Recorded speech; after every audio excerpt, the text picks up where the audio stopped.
thank you everyone for joining. Let me be clear that you all can hear me once again. Let me just be very double sure that you can hear me. Yes, yes, we Oh, can hear you. okay, great. Thank you. It is my pleasure to welcome you to this very insightful session. It's the pre-summit live session of the Gain Youth Summit 2022. And just like Grace said, it is an annual event, where we share insightful information leading to the main summit. And it's my pleasure to have all of you here, who have joined from different parts of Africa and the world. Today, we're going to be learning a whole lot from smart African youths. We're going to be listening to their various perspectives on certain issues about the Africa we want. And let me just be sure that you're already excited to listen to them. So let me see in the chat box, are you ready to learn from these exceptional young Africans? You can use the fire emoji, you can use the thumbs up, you can use whatever emoji you want to use. I just want to be, double sure that, oh, I can see it coming, that you're ready to learn from these amazing young Africans. Oh, wow. Michael, thumbs up. Amazing. All right. Oh, Tamirat said she's very excited. I'm really excited too. I can see our speakers. Today he is here. Rashida is here. Don't worry, you're going to um, see all of them and hear from all of them. Okay, so before I go ahead, I just want to let everyone know that it's going to be straight to the point. Yeah, all the information we'll be hearing will be on the nail. We're going to be hitting the nail on the head. We're not rigmaroling, punchy lines that will help us to, become better individuals and also add to the greatness of our dear continent. All right, so just to set the ball rolling, Grace has mentioned my name. My name is Valentine Okafor. I'm popularly called Val Okafor from the Outreach and Events Lead at Grand Africa Initiative, and I'm your moderator for today's event. So I would love to just recognize the presence of my speakers who are already here. Rashida is joining from Tunisia, but she's from Morocco. Okay, Rashida, please can you say hi? Hello, everyone, and thank you so much, Val, for this opportunity. Happy to engage with you and have a great conversation. Great, you're welcome. You're welcome. And Favor Abatang is joining from Nigeria. Oh, okay. Before Favor comes on board, let's hear from Faith Rotendo. Faith, are you here with us? Can you hear me? Can you say hi? Hello, everyone. I'm so excited to be here and I look forward to the session ahead. Thank you for having me. Awesome. You're welcome, Faith. And Abraham Freeman, who is joining from Liberia. Please, could you say hi? Hello, everyone. Abraham from Liberia. Happy to be here. Great. And we are excited to have you. Okay. And Tendai Mungate from Zimbabwe. Tendai, could you say hi? Greetings. Can you hear me? Yeah, I can hear you. All right, super. Greetings, everyone. Tendai Mungati from Zimbabwe. I'm super excited to be here. Looking forward to this awesome conversation. Great, and we are excited to have you. And then I have Makwa joining from the US. Makwa, please could you say hi? Hi, everyone. I'm happy to be here. Looking forward to the conversation. Awesome. We are really excited to have you. So Otis, we're still expecting Otis, Toba, we're expecting Favor, Abatang, who will soon join us. So, but they're not here due to certain challenges, but I'm sure that soon as they'll be here. Ebrima Jara also will soon join us, and when he comes around, and I will let you know that he's around, and we will also get to hear from him. All right, everyone. So we are about to start, but I'm just going to give a background into what we have today. I want everyone to, be in a state of eagerness to add to the development of our dear continent, because that is the essence of this gathering, to help us to know what we need to do and how we can add value, not just to ourselves, but to Africa, So we know that Africa is great, the potential is enormous, but there is a responsibility for everyone. And that is the spirit I want us to have as we've gathered here today. All right. So without further ado, please get your pen, just like I have mine. All right, get your pen, grab your notepad, because we are about to harvest, from the wealth of experience and knowledge of our speakers. So if just in case you don't have yours, you could just grab it. Like I have mine, I'm going to be learning a lot. So I don't want to be left behind. I also encourage you to get yours and grab the value that they're going to be sharing in no distant time. All right, ladies and gentlemen, and everyone that has gathered here today, it is my pleasure to welcome you to this amazing conversation.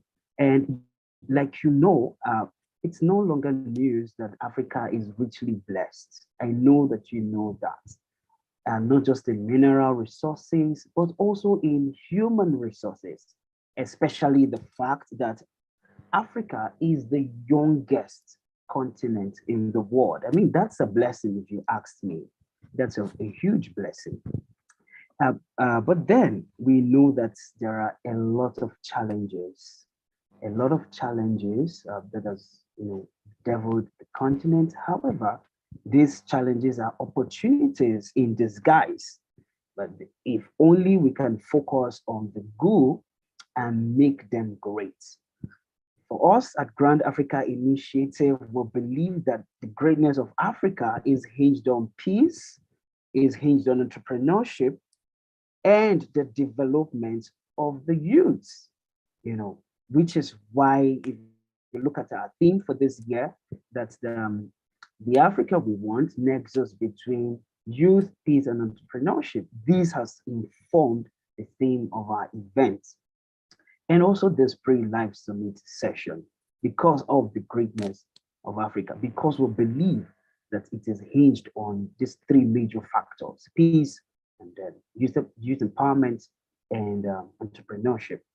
It is pertinent to understand the perspectives of different African youths, just like we have today. We're going to be listening to them to share their thoughts and also their ideas. We trust that their opinions and their recommendations will impact directly to all of us here in our dear continent. I love this a lot because it is a platform that amplifies the voices of the youths. So having said that, ladies and gentlemen, it is time to now harvest from the rich minds of our great speakers representing our dear continent and their different countries today. Okay, so while we wait for others to join, I would love to give you an opportunity to introduce yourself. Just tell us what you do, okay, in 10 seconds, all right? In no chronological order, I'm just going to call you. Tell us what you do so that our esteemed guests will meet you. So that they know that these are really exceptional African youth. So I'm going to start with Makwa Chuku. Please tell us in 10 seconds what you do. Hi, everyone. I work as an asset performance consultant, specialized in like downstream work. So my role is preventing like multiple failures at like plants with engineering skills. Oh, thank you. That's great. All right, Rasida. Just in 10 seconds, could you tell us what you do? Thank you. I'm a young professional. My mission is to support youth and women to be active citizens in their communities through project and program managements and consultations. Oh, that's a great job. That's a great job. Glad to have you. Faith? Faith, can you hear me? Yes, thank you. All right, go ahead. I am an HR administrator at Image Cognizance Consultancy, and we specialize in human capital development within organizations. So we provide training solutions, particularly when it comes to soft skills. And I'm basically an HR professional. Awesome, awesome. All right, Tende, okay. Can you hear me? Hello, Tende. All right. All right. Thank you very much. Yeah, so I am Tendai Mungati from Zimbabwe. I am a success and leadership coach, transformational speaker, and an author. In brief, that's what I do. Awesome. Okay, so let's hear from Freeman. Abraham. Yes, my name is Abraham, as I said earlier. I work as the Health, Safety, and Environment Coordinator at a hydropower plant. And I'm also the founder of a community-based organization that recycles plastics into waste and create awareness against environmental pollution here in Liberia. I'm so happy to be here.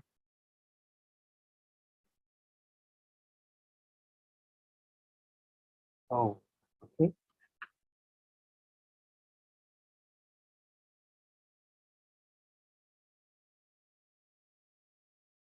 I guess it is natural. All right, but with the meat of the meeting, while we're here, I'd also like to let you know that you just have 2 minutes each to share your opinions and perspective. Just give us the direct answer, direct response to the question. So we wouldn't want to keep anyone and all of us unnecessarily for too long. So I would love you to just make it very punchy and fast. So today we want to hear from you. What's your view of the state of Africa today? Because we are talking about the Africa today and the Africa that we want, all right? So what's your view on the state of Africa today as an African youth who is living in Africa? And you can also share perspectives from your country. So I'm going to start with Faith Rotendo. Okay, just hello, Faith. Hi there. All right. Thank you. The state of Africa today is a very interesting question to answer because of the degree of opportunities that Africa has in store, particularly given our population growth, the fact that we have nearly the median of our population is under the age of 25. And so this gives us opportunity to harness our human capital in a way that can make Africa put Africa on the forefront of the World Forum, particularly in countries like Zimbabwe, where I'm from. Zimbabwe has got a very high numerical and numeracy literacy rate. And as a result of this, we find that a lot of Zimbabweans find opportunity outside of the country. And the value of this human capital is something that we commonly underestimate due to the result that we don't take into account the monetary income that is coming in from the diaspora as a result of the export of skills. So the state of Africa particularly grieves me to an extent because of the heavy dependence on commodities when we have such untapped resources in our human capital. Thank you. Awesome. Thank you very much, Faith. That was very straight to the point and punchy. But I'll come back to you again. Let me hear what Makwa has to say in regards to this question. So for me, like, thank you, Val. For me, like, with the current state of Africa, I consider Africa to be at a tipping point, meaning like this point in our lives on the continent to be something that like generations would have to remember. Yes, as Faith highlighted, we have a lot of like younger people, like workforces, unlike other parts of the world, like in Italy or in Canada, where they're experiencing like shortage, but we lack the opportunity, right? So at this point, I definitely see how gain is crucial to one of the ways that we can really like take advantage of the changes that need to be happening right now, right? But yeah, I do not see a negative for it. I see opportunities really, because where there is crisis, there is an opportunity, right? And very few would thrive, but Africans are more likely to thrive because we're resilient.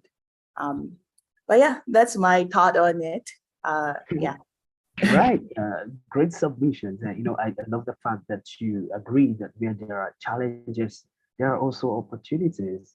I'm super sure that going forward, we will begin to look beyond the challenges and focus on the opportunities. Rashida, let's hear from you. What's your submission on this question? Yeah, definitely. Thank you so much. But first of all, I would love to say that it's important to be aware of the global context has at first. We're at a turning point marked by high inflation, conflicts and war, climate change, slow economic growth, still recovering from the pandemic, immigration. I believe all of that does definitely affect our continent and does definitely affect our systems and the people. And I would say that we're in a state between bleak and hope, but definitely hope, as my colleagues say, is what dominates. I believe that we're at a point that we're experiencing anxiety, we're tired from holding all the weight and all the outcome of what the leaders of the countries have did and the decisions that have been made.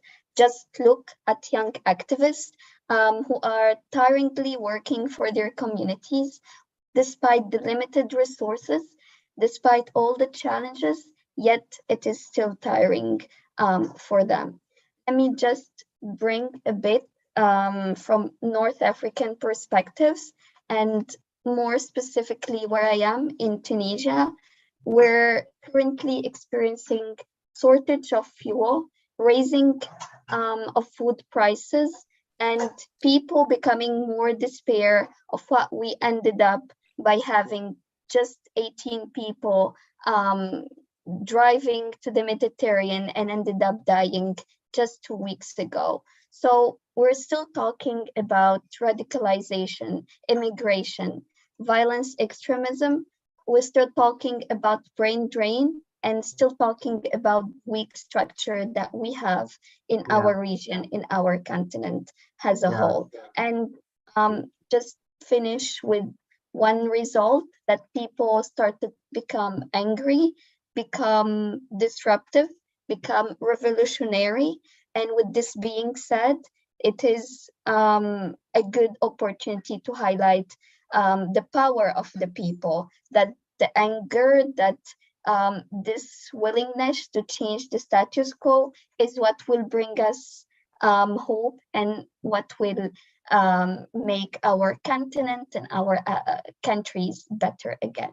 Absolutely. And I agree with you. And I'm going to still come back to you, Amin, to share more on this perspective. But you have made salient points, and I think that everyone who is on this call understand everything that you're saying.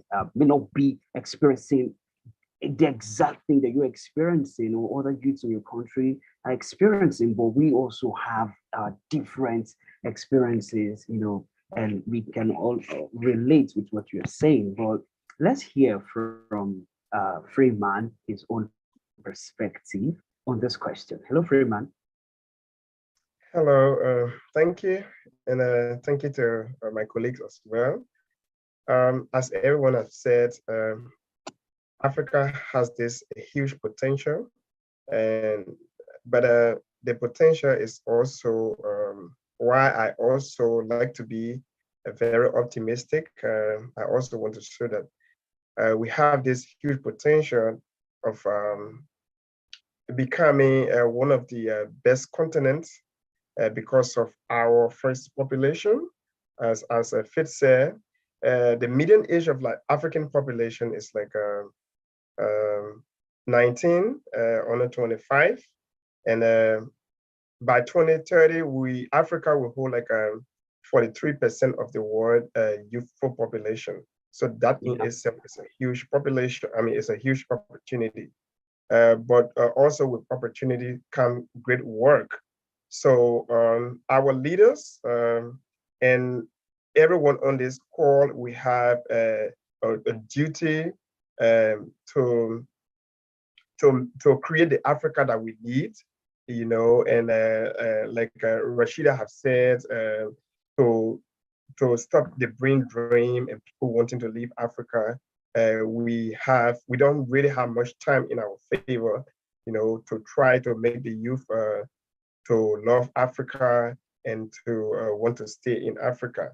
So yes, my context in Liberia, peace is everything.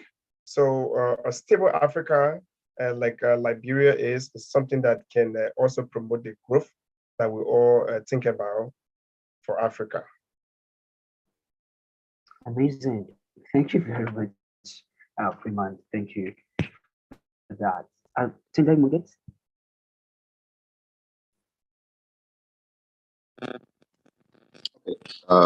Super. All right.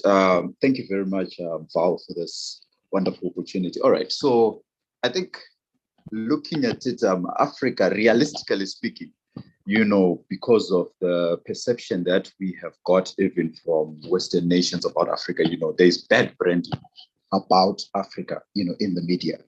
But honestly speaking, Africa is a rich continent. Talking from here in Zimbabwe, you know, Zimbabwe is said to be one of the nations with the highest mineral reserves here in Africa. You know, Nigeria is very rich with oil, you know, if I'm not mistaken. So I think Africa is a reserve of resources, not only physical resources, but also mental resources, human resources. So for me, I believe that Africa is vast with so much potential. But I think it's up to us, especially as the young people, because already, as we can see that maybe our leaders have made certain mistakes, or they're doing their best to solve certain problems. But I believe that as the young people, we are the answer to solve some of Africa's biggest problems. So you and I have a challenge. Yeah, so basically those are my sentiments around Africa. Talking about Zimbabwe, yeah, there are vast opportunities for young people. Yeah, but basically those are my thoughts.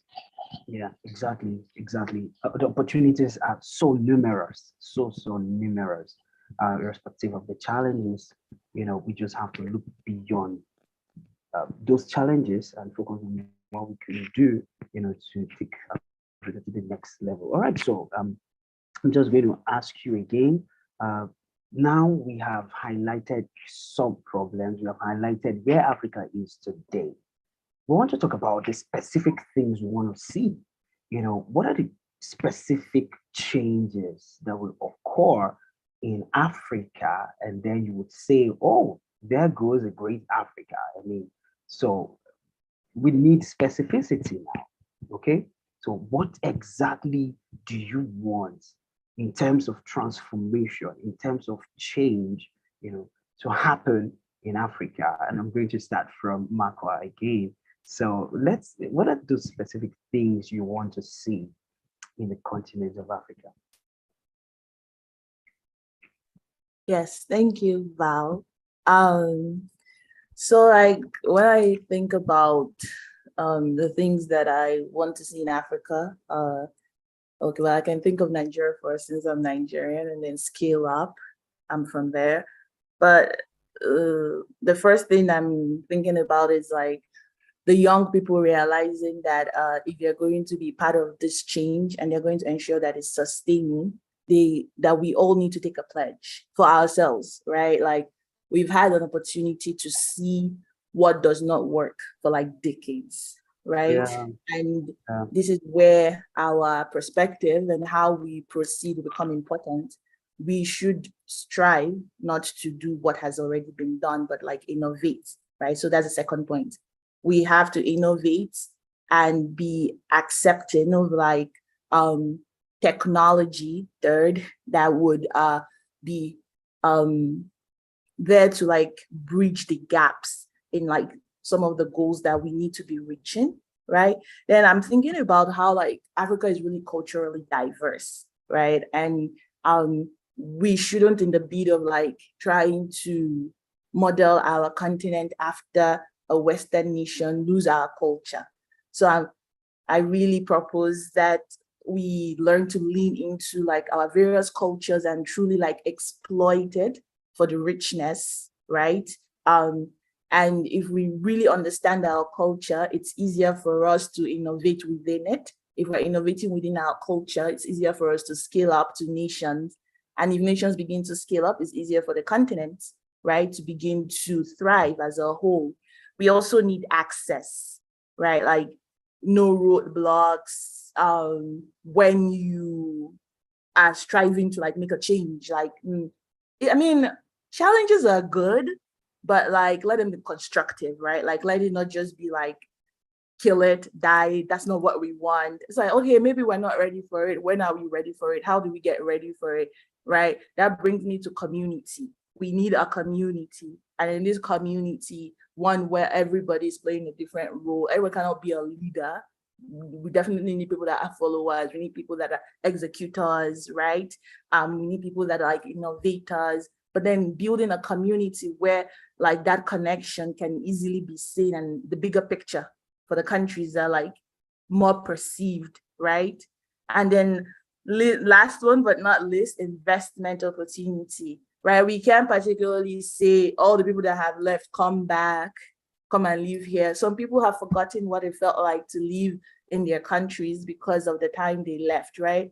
Some people still dream of visiting. Maybe they can't, maybe they plan to come in the next future. But one thing for sure that I really liked that Faith said is like how globally the remittance to like these countries, right, could be a very positive one where we're not sending money just to feed people, but like more about like investing, right? Like we have an advantage there because our money is not measuring up to $1. The positively does not mean that we need to remain where we are at. So like investment opportunities, right? But these are some of the things that I would like for the younger Africans to like begin to like see or have to get where we need to be.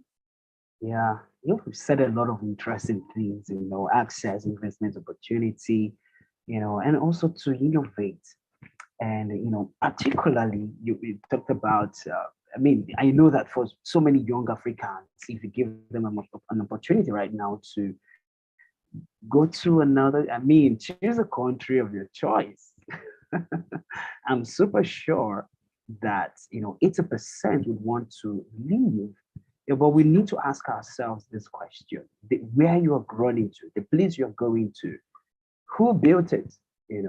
Who made it to become what it is today? I believe that if we'll come together and face the challenge, we'll be able to make Africa very attractive, such that we'll have so many. Africa is attractive. We just need to let the world know it is, all right, through our actions. Thank you, Makwa. Salient points there. All right, I'm going to go to Rachida. Specific things you want to see in Africa. All right, so let's make it brief. When you finish, I will introduce. I just saw that our speaker, one of our speakers, just joined the room. I will let him introduce himself a little bit. But let's hear from Rachida. Over to you. Mm-hmm. Thank you so much. First of all, let me highlight what we don't want to see from a youth perspective. I really don't want to see high-level seniors speaking and deciding for us without the nation being involved. I don't want to see that youth's effort being often unrecognized. I don't want to see diverse groups becoming marginalized ones. I don't want to see Westerns telling us what to do and what's best for us. And I don't want to see discussions on digital transformation where more than 50% of the population go offline. What I want to see is that leaders embracing an inclusive participatory approach while people include youth, women, and diverse group join the conversation, have a seat at the table, take part in the implementation of public policies, take part in the decision makings, and monitor the implementations. I really hope to see more youth coalitions, youth in the parliament, local youth councils in which they collaborate with local authorities. And again, I still want to see the narrative being changed. We want to settle a narrative where young people in Africa are innovative, are resilient, are creative, are smart, are educated, and are the coolest. And being said, this is a great start for them to implement the ideas that they want to do in their communities and also being supported for that. And finally, we want to see how we can close the digital divide, make Africa borderless, in which we can collaborate all together in one continent. How can we democratize technology and finally achieve the 2036 agenda? Finally, just to highlight how we can do this, simply we embrace our identity, we support each other.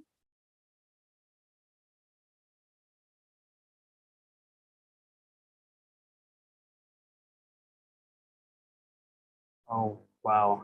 I think we just lost her.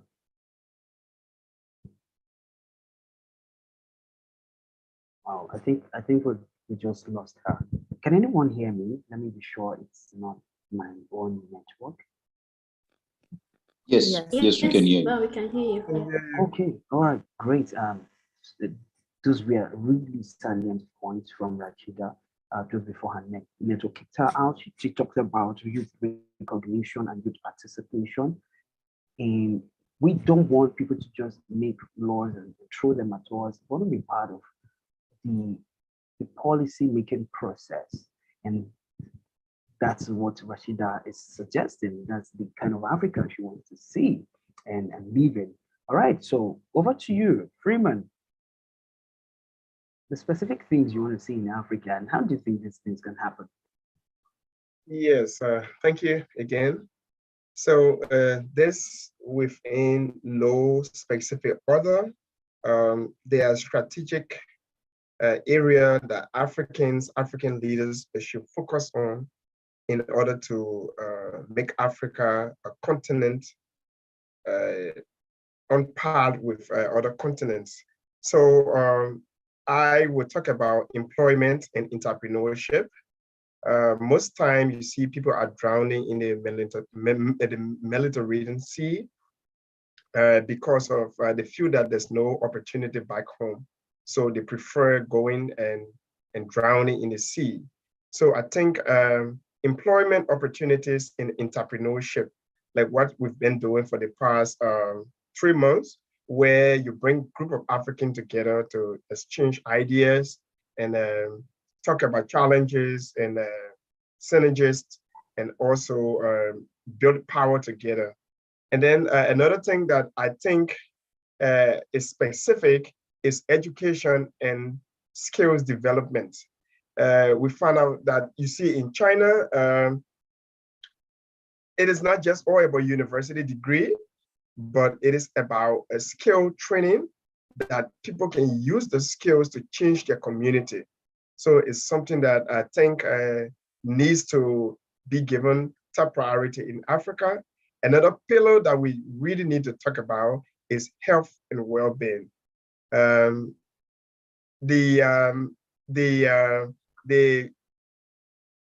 coronavirus, there was this United Nations estimate that Africa was going to have the highest death from coronavirus, but our traditional system and our culture and everything and our resilience, kept us, and it was the opposite, what was estimated from United Nations and WHO and other people. So health and well-being is something that Africans should pay attention to, Africans should invest in. And then the last thing, or the last, not the least, is human rights, governance, and empowerment. So human rights should be respected in Africa. And some people are fleeing persecution from the African continent because their own community, their own culture, because of their identity or because of what they believe in, they are persecuted. So we need to respect human rights.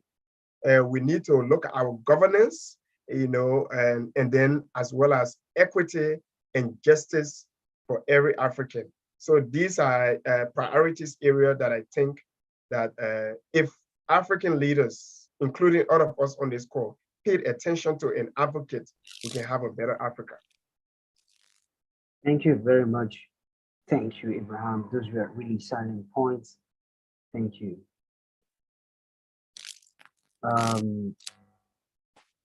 So right now, I just want to let you know that two of our speakers came in.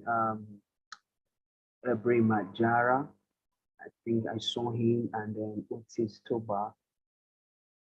I saw him.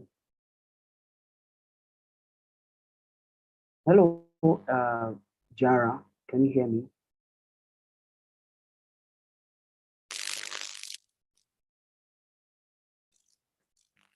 Hello, Jara.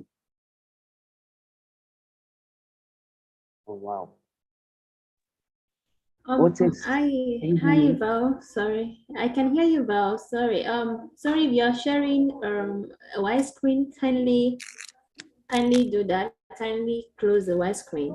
Somebody is sharing a screen at the moment. Kindly close the screen, please. Thank you. Val, you can continue. Okay, please help me unmute Jara. Is unable to unmute. You should be able to.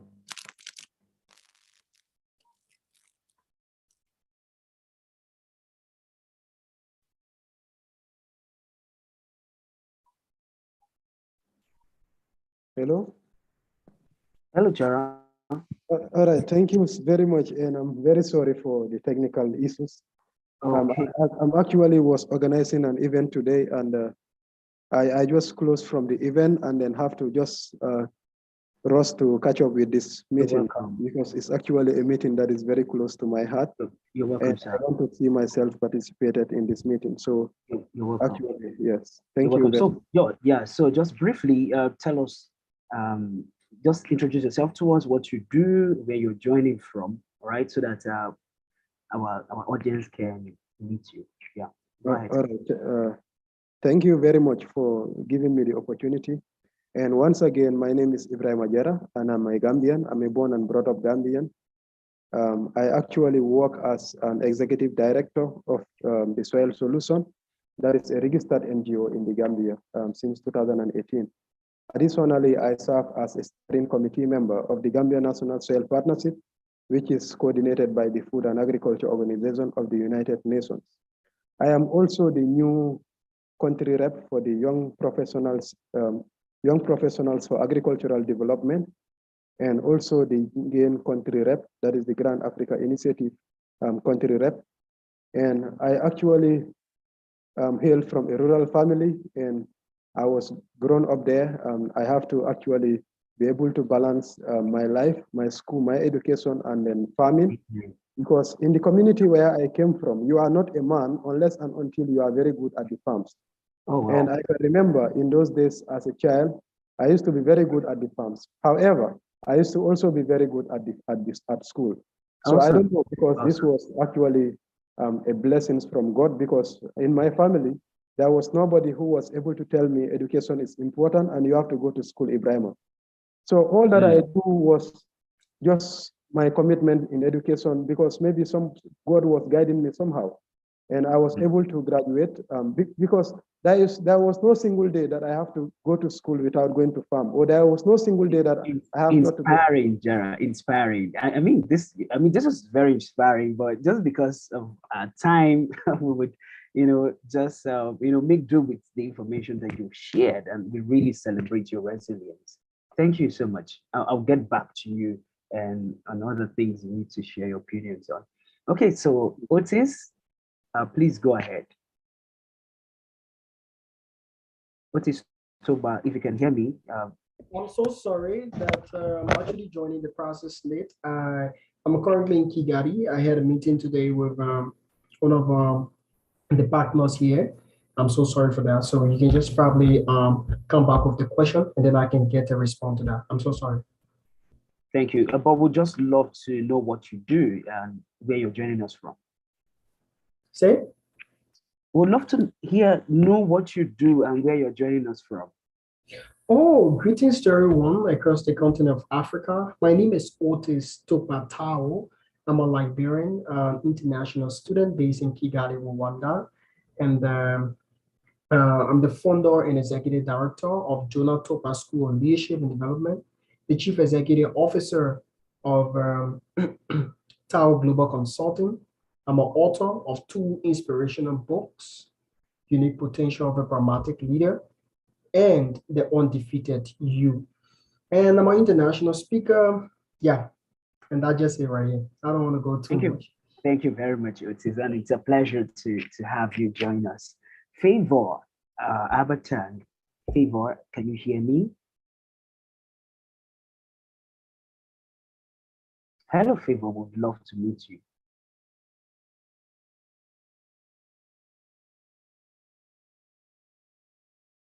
Are you able to unmute yourself? Hello? Yes, can you hear me now?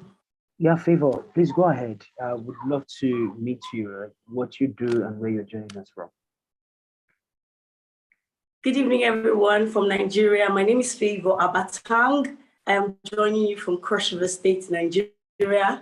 Nigeria is one of the largest or most populous country in Africa, and I am proudly Nigerian. I work as the founder and director of Campus Babe Initiative, which is helping girls in rural areas to gain tertiary education and also mentoring girls on campus. I am a United Nations Women National Youth Gender Activist. Thank you. Thank you very much, Favor. Thank you for joining this conversation, and we are delighted, to have you here. All right, so I will just, jump to the questions that we've been responding to, and I would love to hear Faith's opinion on the specific things you want to see in Africa. All right, so over to you, Faith. Thank you, Val. The specific things that I would like to see in Africa is to see sustainable human capital development. This is something I am deeply passionate about because Africa is experiencing some of its fastest growth as we speak, and yet inclusion in this growth is not reflecting adequately. We have produced well-educated personnel that can go into a myriad of industries. However, we haven't produced the quality of employment opportunities that would allow for these individuals to access their full potential.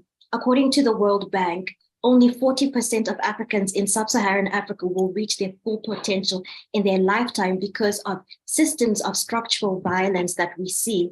And I refer to structural violence because if our governmental systems, our healthcare systems, and our private sector or economic systems do not allow for the alleviation of poverty, such as access to education, access to sanitary care, access to health, we cannot actually enable people to go into organizations and achieve their potential, we cannot enable the young people to go in and create innovative ideas if their environmental circumstances do not allow for them to think beyond basic survival. And so one of the things that I would like to see is moving from reliance on commodities alone and more reliance on our people's intellectual capacity and leveraging that population growth that comes with that in order to allow us to have more equal economic growth across the board.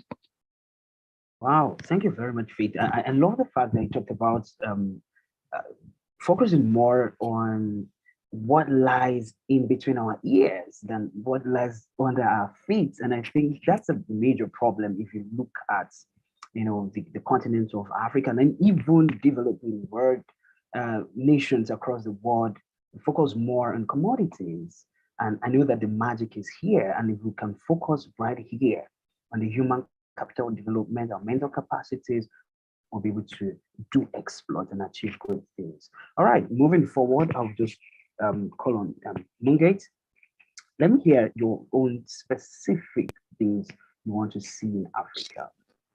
Thank you. All right, thank you very much, Val, for that opportunity.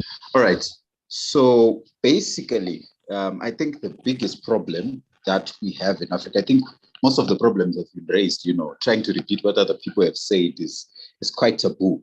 But what I think would be the biggest problem that we need to solve, and one of the key things that I desire to see in Africa, is us eliminating what I call the victim mindset. You know, Africa has been a victim of colonization. We have been a victim of so many things, you know, but we can't, for us to go further, we can't remain victims. We need to become victors. So one of the key things that I desire for Africa is for us to become victors, to actually start taking personal responsibility for the things that we own. And responsibility, by the way, doesn't start, you know, by us saying we want to lead the nation, we want to do this. No, it starts at home. You know, what are you doing at home to change the sphere around you? Some of those things, they don't even require political leaders, community leaders for them to change. What are us as youths, what are we doing to change the atmosphere? So I personally believe that if we eliminate the victim mindset, number one, number two, we take some personal responsibility for our own lives first. You know, I think as Africa, as young people, will go very far. So for me, I'm speaking also from a coach perspective, as a success coach, hey? You know, of course, other people have raised so many points. But for me, I think the biggest way we can change Africa is by changing our mindset. So I think it then goes down to our education system and a whole lot of things that I cannot speak on right now. But for me, if we eliminate the victim mindset and we embrace a victor mindset and we take responsibility as Africans, we can change the atmosphere. Absolutely. I agree with you. The victim mentality has robbed us a lot. And just like you said, if we're able to embrace the victor's mindset, we'll be able to make progress. Okay, thank you very much. Your submissions are salient. Let me just, hear from our other speakers that just joined. I believe this is a common aspiration for every one of us who want to see Africa go to the next level. So, Favor, what specific things do you want to see in Africa? And then you say, yes, there goes a great continent. Yeah. Thank you very much, Val. Amazing time here already. So 40% of Africa's youth population is youth. We have over 200 million youths right now in Africa, and that's a very large number to change the trajectory of Africa. So something is happening in Nigeria right now, a political shift. So most of African countries will have their elections between 2021 and 2022 to next year. So what are the youths doing to control the leadership of Africa? What are the youths doing to take the hands of leadership back to themselves, to make sure that leadership is controlled, to make sure that we have good leadership, good representations? I take my country, for example. Nigeria is a very great country, good population of youths, bright minds, creative people. The creativity from Nigeria and Africa as a whole is a very, very great one. We export creativity literally from Africa as a continent. And it's very important that we start thinking of how we can take on our leadership and take the leadership that works for us as young people. Young people are the side of the continent of Africa. Because if we cannot take hold of leadership, we are practically not going to be able to take hold of anything.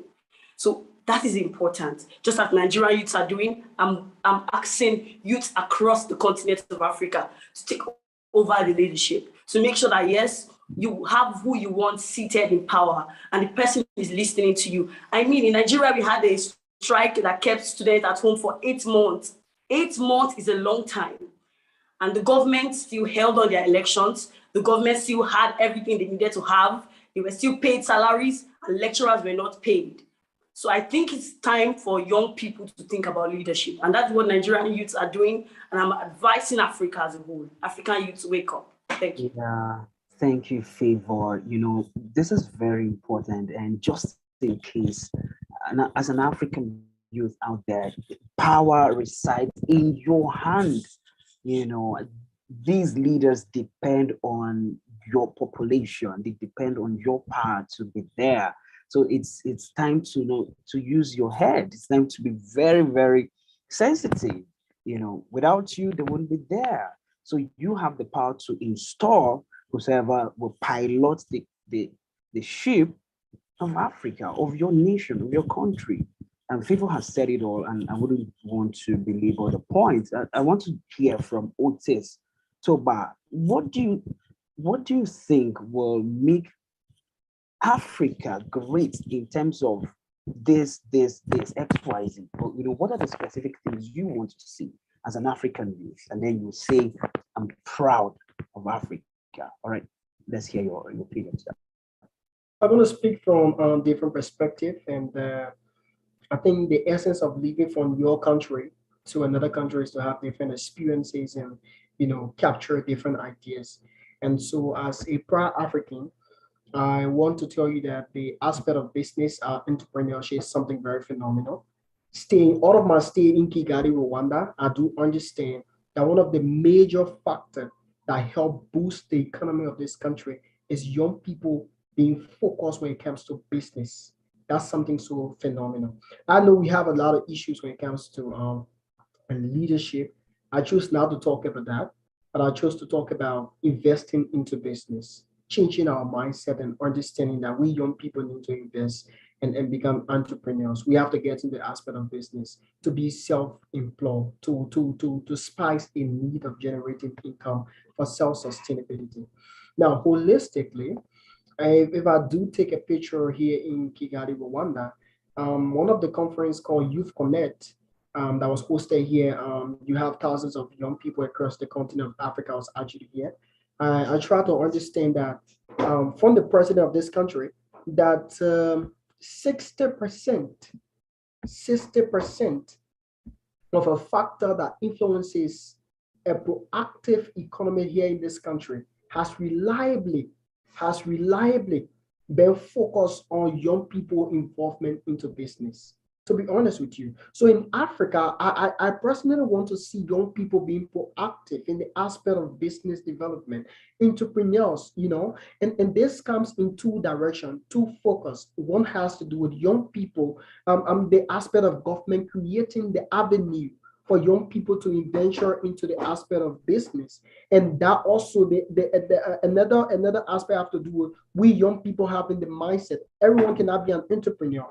But when you talk about that, I want to tell you that when we young people change our mindset and try to understand that just going behind politicians is not the way forward, or creating a self-sustainable mindset when it comes to business development and creating a space of income generation for ourselves, then of course we have a different Africa. Because in Africa today, in my country, Liberia, just day before yesterday, I read a news of the United States of America sanctioned 3 government officials. And these government officials were sanctioned because of corruption and having access to high embezzlement of the country resources.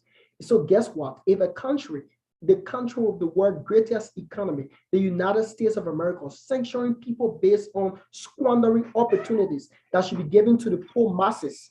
And then in this process, you have the youth of our country today going to these people and telling them to contest the 2023 election. Can you imagine? The United States sanctioned a specific politician, for heavy corruption, for taking the country resources. But today, the young people going to these politicians and telling them to contest the election to serve as their leader.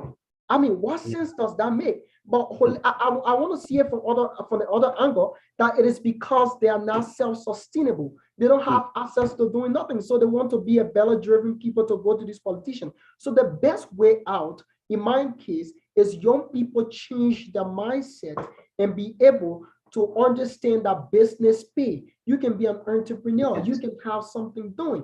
And so, so the question to conclude, he was like, how do we really scarce this out? Like I said, is on the contrary, the government creating an avenue for businesses. Like I say in Kigali, Rwanda, I don't want to talk about Liberia. I want to talk about Rwanda, where 1994, the genocide of this country stopped this country to zero. But with business and the president of this country being vividly clear at the Youth Connect that 60% of the growth in its economy lies on business. So I want to say, if we African can venture into business, having the portion of good leadership, then of course we have a point right there. Thank you very much, Otis. Thank you very much for those really, really instructive and insightful submission. I agree with you on everything you just said. Being self-sustainable and not being vulnerable or susceptible to the whims and the caprices of these political overlords. And you just said it. I know of two co-founders, 2 or 3 of them in Nigeria, who started a business around 2010. And I can tell you that today, that business is worth $200 million. $200 million, honestly. And these young men are below the age of 40. So it's possible. It's possible to become self-sufficient. It's possible to become responsible. It's possible to be a great African youth and not to be used as tools, to disrupt the electoral process. I mean, there's so much to say. And thank you, Otis, for bringing that to our knowledge. So I'm going to hear from Ebrima Jara. Okay, so what specific things do you want to see? I mean, all our speakers have said a lot of things, but I'm sure that you have something that you really want to see and would love to hear from you, sir. Yes, thank you so much again, Val, for giving me the opportunity to share my view regarding the Africa we want and the Africa Agenda 2063. Actually, if I am to say anything, I must say I'm going to select or pick to talk on agriculture. Agriculture in the Gambia, in Africa at large, is one of the underpinning factor of our development. And of course, all of us here, let us just be honest, without food, none of us will have been here. If none of us haven't eaten for 2 days, nobody will have been here to talk. So I think the core fundamental thing is for us to produce enough food for our people in Africa. Because if you have enough food, you don't mind any other thing. Today, somebody is renting his house for $10,000 or $5,000 because he wants to buy food. Food is very expensive in Africa. Before we were told it was the COVID-19 the pandemic, and then now we are told it's the Ukraine-Russia war. When will we be liberated? Every time Africa is having an excuse to take that. This is why we are not able to achieve food security. It seems that we don't care. Our leaders don't care about us. I would just want to quote from Thomas Sankara, one of the greatest in Africa, or one of the greatest that Africa has ever produced, who once says that imperialism is when you place a plate of food on your table that is being imported. The moment that a plate of food is placed on your table and then it is not from your own country, not from your own community, then that is called imperialism. And I think the number one thing that Africa needs to do is to make sure that we revitalize our agriculture sector. My friend, I'm very disgruntled in the Gambia. In the Gambia, we have the highest number of PhD holders in the agriculture sector. But Gambia is one of the most hungry countries. People are going to bed every day with empty stomachs. Why does this trend have to continue? Why? When I go on trek to the rural Gambia, and then I look at the women that we call farmers, my friend, these are human beings which are the most marginalized in our communities. They are not respected. At the same time, they are the one putting food on the tables of the people, of their families. And so if I am to talk about anything that is regarding the progress of Africa, I will pick agriculture as number one. My friend, if you are graduating people from the university, with PhD degree holders, we should not be importing food anymore. If you have even 2 people with PhD degree in our countries, we should not import food anymore. And it's very sad.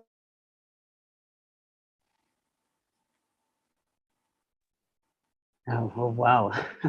Selling points from Jara. I could just feel. In the world. Okay, he's back.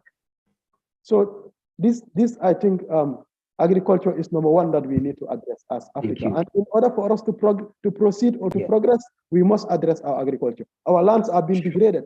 28% of Africa's arable land is being degraded. Every year, Africa is losing about 56 billion euros of our GDP due to land degradation. When will Africa realize our potentials? And then these young people that are here, I'm calling on all of us. Tomorrow we are going to be the leaders. Anybody who is lucky to be a leader here, you must make sure that you address the agriculture sector, or that otherwise I don't forgive you. Thank you.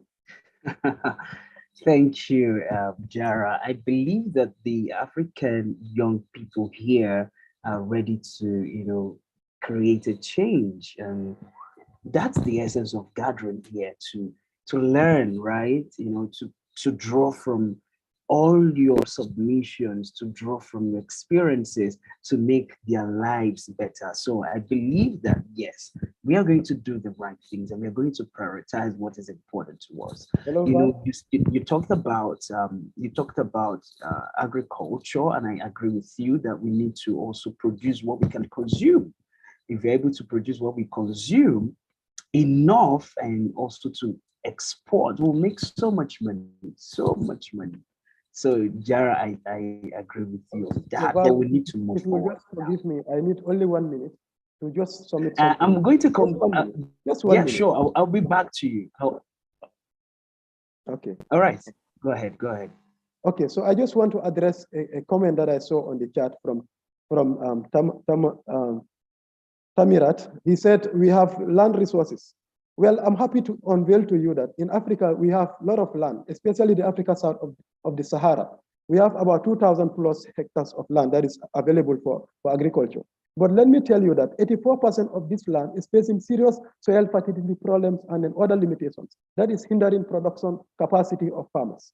This is why I said every year, Africa is losing 56 billion euros every year of our GDP due to land degradation. So the land resources that you are talking about is no more there. That land resources is no more there. It is on paper, but it is no more there because it has been degraded. If you cultivate a piece of land, 1 hectare of land, you are supposed to harvest 7 tons or 12 tons of rice or whatever you cultivate, you only harvest 2 tons. Where is the rest of the tons that you're supposed to harvest? It is gone. So this is very important. Thank you. For us to understand. Yeah. Thank you. Thank you, Jara. Thank you. I'm very passionate, about prioritizing agriculture. And I think that it's what we need to also put into consideration. We must, experience the Africa that we want. So we need to move forward now, and we need to be on a fast lane because of our time. So I'm going to just ask the next question, all right? Undoubtedly and unarguably, we all know that Africa is the youngest continent in the world in terms of our population. I read a report that in 2050, Africa will hit 2.5 billion, and 60% of this population will be under the age of 35. That's really awesome, and then something to be happy about. But the question is, how can Africa maximize her population? In what way can these groups of people be advantageous to us as a continent? All right, so Faith, how can the population of Africa be to our own advantage? We don't just want to pride in, Africa is the youngest continent. Yeah, that's good. Congratulations. But what next? What do we need to do? How can we maximize this population? Over to you, Faye. I think the first thing that we need to start with is investing in quality education that allows a collaboration between the economic sector, the private sector, and educational institutions to ensure that the skills development that we see and the skills produced are going to meet the skills demands that are going to be there in the future, and as well that we have currently.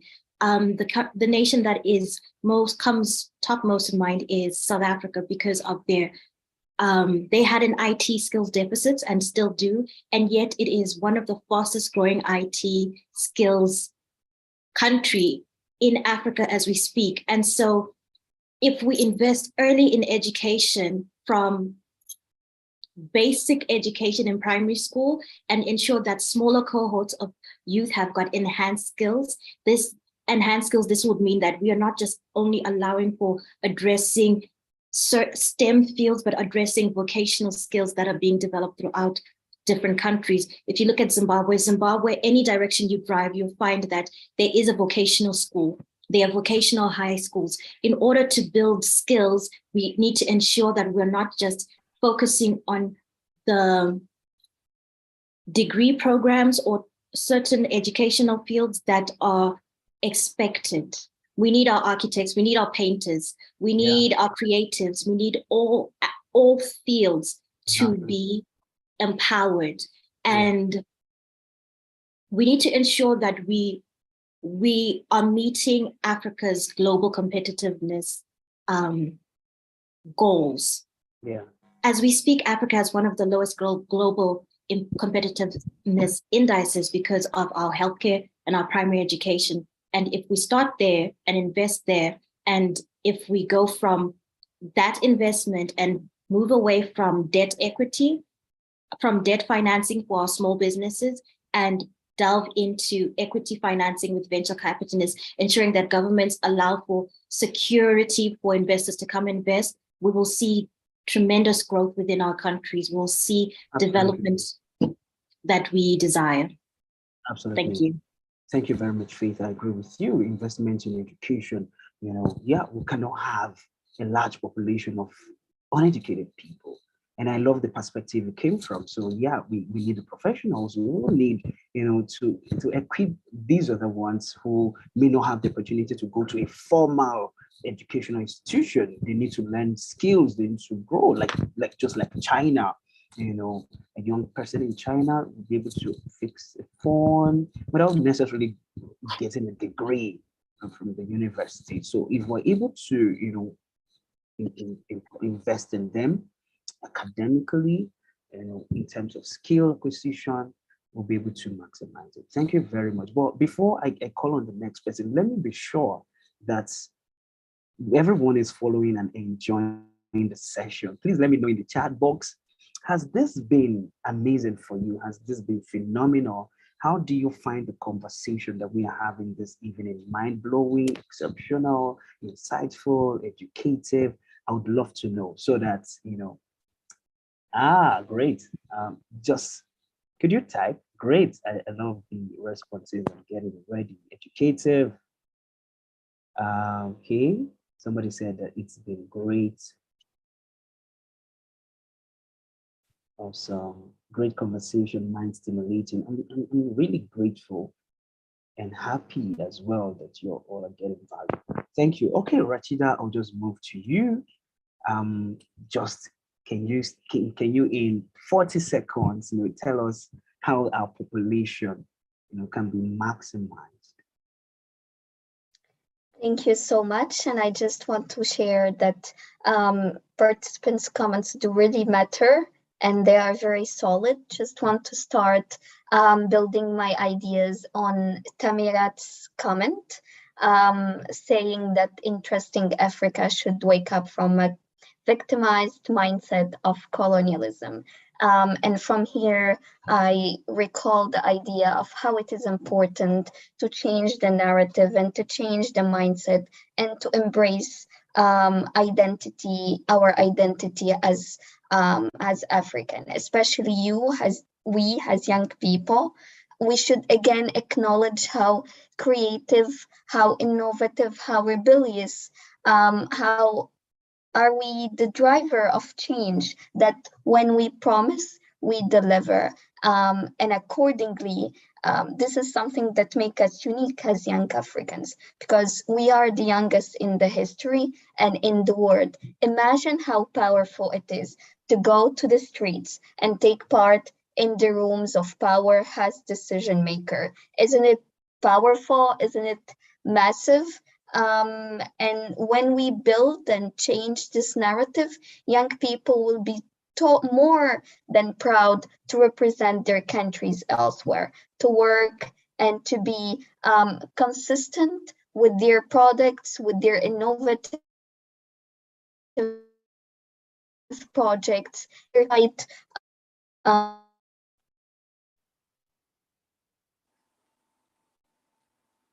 the challenges, the industries. The creative economy now is just $1 billion economy generated by young Africans just through music, through fashion, exported to the world. And when you walk in the field, you see young entrepreneurs that are resilient, that are innovative. We want to see more of that. But again, we want to see the support of the government, the support of decision makers, and even the support of people. If you see a young entrepreneur just has created their own product or business, you support, you spread the word, you be the first customer. Now we have minimum of 20,000 tech startups in Lagos only, not to mention the Silicon Savannah in Nairobi. And just to end up with the point that education and social entrepreneurship are really important to maximize and to boost the efforts and the energy and the creativity of young people in the continent. And I'm really happy to work on this and to elaborate more on how can we support young people through social entrepreneurship and education later on. Absolutely. Thank you very much, Rashida. Thank you. Great points. All right, so it's time to listen to Makwa. Makwa, please, could you share your own opinion? Yes, thank you, Val. So for me, like really, I think Fit really took it out. Really division of labor. Very important that we begin to realize that we don't all have the same skills. And I think whilst I was like reflecting on it, I realized that we need to crush what success looks like right now. Like there is this particular ideology that for you to be considered successful, first of all, you need to be extremely wealthy, you need to have so much power, you need to maybe be in STEM, right? You need to be a doctor, but then you realize that the rest of the things that a society needs to be completely self-sustenance would be lacking, right?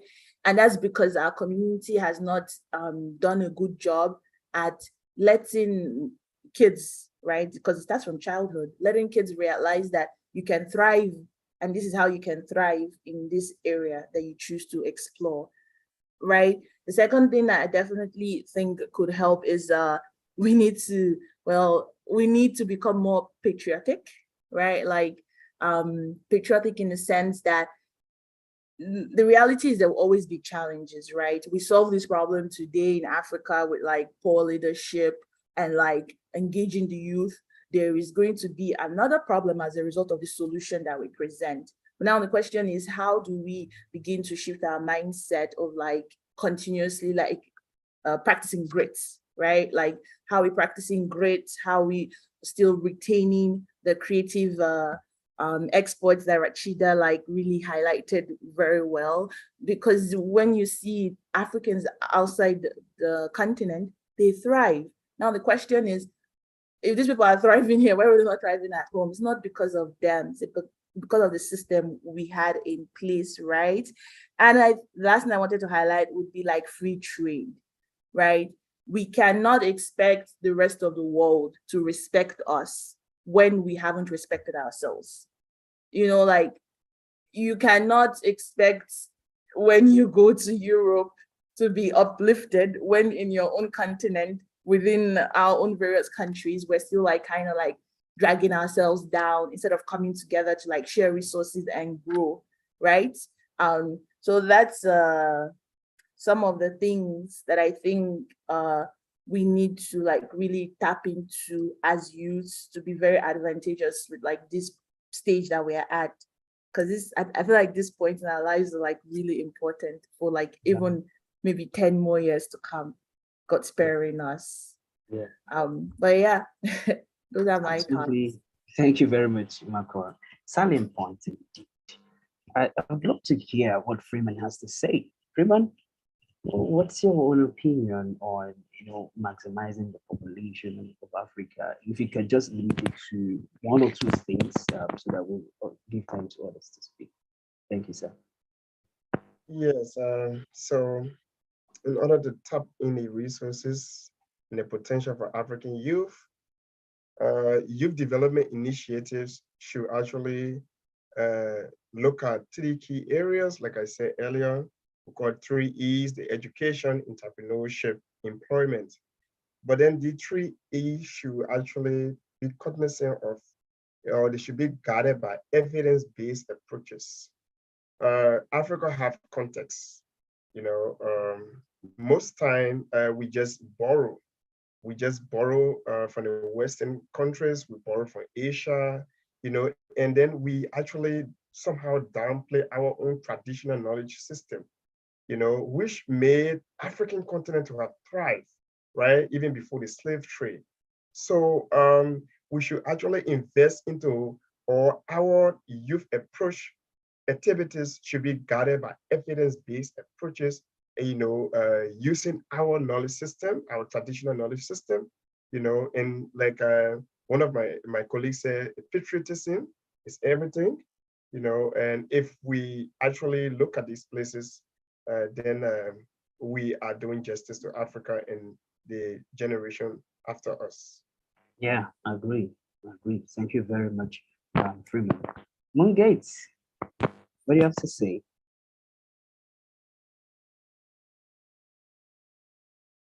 Hello? Tende, are you here? Okay, looks like yeah. I think he said he was having technical issues on the chat. Oh, like network issues. All right, I'll just move to Favor. Are you able now to unmute yourself? I saw your message. Hello, Favor. So thank you very much. Interesting conversation so far. And what comes to my head now is, what's the poorest country in Africa? Burundi. What's the population of Burundi? Over 11 million people. Think about the large population, a population of people suffering in poverty. I don't think that's the kind of Africa that we want. And so, like everyone has been saying, I'm beginning to think of what we can do differently to use the population of Africa to our advantage. So I think about the music industry. I think about some of the biggest musicians in Africa. I think about Wizkid. I think about Davido. I think about Burna Boy. I think about Fela Kuti, Yemi Alade, Angelique Kidjo, all of them. I mean, we have a handful of creatives, music stars in our countries, and think about how their music is transforming the world. And also I am forced to think about how many young talents that we have out there in the slum of Africa, across borders, young, intelligent people, very innovative people. I mean, I see people creating AI technologies with their hands. I see people thinking out of the box. So we also have to ask ourselves, what kind of education are we receiving that can make us to have the advantage of wealth at this point, at this time, in the 21st century? What kind of education are Africans receiving, young Africans receiving, that they can have the mindset needed to change the trajectory of Africa's population to an advantageous one. So I think that instead of just building schools, creating employment, just opening skill centers, I think it's important that we think about how we can actually make out the best of creativity from those hubs. How we cannot just create hubs, but create the best that can meet international standards. Yes, across Africa, let us have those hubs, those places where people can go to and they are transformed. You know, those places where people like Burna Boy can be bred. I know Burna Boy was not bred in any music school, but just think about if you have music schools that can, train young Africans, if you have industries that train people to think, cause them to think even more than they do. And I think that will bring well to us. Think about how we can use our resources. Yeah. Yes. Thank you, Favor, for that submission. Thank you so much. That will help us to go a long way. And I know that a lot of people, especially foreigners, who didn't know the origin of Wizkid before, but by virtue of hearing their songs, they're like, oh, I love this song. Who is the artist, or who is the author, or who owns this song? And oh, it's Burna Boy. Where is he from? So Nigeria. So apparently, maybe, in my opinion, our countries and our continents will be recognized based on the skills that we have to offer, based on what we bring to the table, first of all. So I think I agree with Frida. I agree with what she's saying. Let's come from a holistic approach, when it comes to educating the populace. Thank you, Favor. Otis, I'll give you the opportunity now to share, just an opinion of how you think our population can be maximized. Otis, over to you.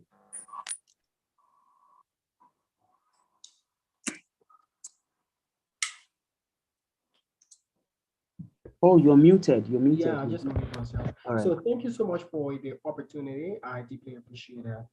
And trying to look at population, I want to understand that population growth leads to economic growth. So I felt devastated 2 weeks back when I understand that my country, Liberia, ran out of rice, our staple food, rice. And I try to understand, we are with the approximately 6 million Liberians. Yeah, we're not really high to that extent. But I think the issue of population is something that we can make use out of. And how can that be maximized? It can be maximized when we use the population as a sustainable workforce in the agriculture sector. So Liberia being a country that's rich in soil and good minerals, right? With all of these resources, I want to understand, see it necessary that we can envision into the aspect of building the agriculture sector of our country. How can a country of approximately 6 million people with the thousands and millions of resources you have, with the good soil you have, go out of food, your stable food? That means my country is not producing her stable food. So if we have, more population in our country, I do understand sometimes it poses economic stress, but this is the reality. It clearly prevails that population growth leads to economic growth because you have more people who are venturing into the aspect of business. So I want to do this as a reciprocation to the agriculture sector where the population growth can be used, certain percentage can be used as a type of workforce into the agriculture sector of our country. So it sounds so devastating, like I said to you, to see Liberia being a country that, the population is 6 million, and you're looking for food all around. We cannot produce our own food. So we can use the population in the country to serve as a snarling to agriculture growth and sustainability in the country. Thank you so much. Thank you very much, Otis. That was really very straightforward. Thank you for sharing your thoughts. Ebrima, Jara, your opinion on how this population can be maximized. Because of our time, I would just need you to be very brief and straight to the point. All right, thank you very much again, and I will definitely make it very brief. But I want to share a reflection of an experience that I had in 2017. In the Gambia, working as a youth, I was able to talk to the then Minister of Youth and Sport. And then what we do was that we reform. We have a new national youth policy. This youth policy was going to help the young people to create enabling environment for all the young people who are into their own corners to prosper, to make sure that we give them the enabling environment and the support that they need in order to drive the economy forward. And today, this national youth policy actually is empowering the National Youth Council to be able to hold government accountable. This national youth policy today is giving the voice for the young people.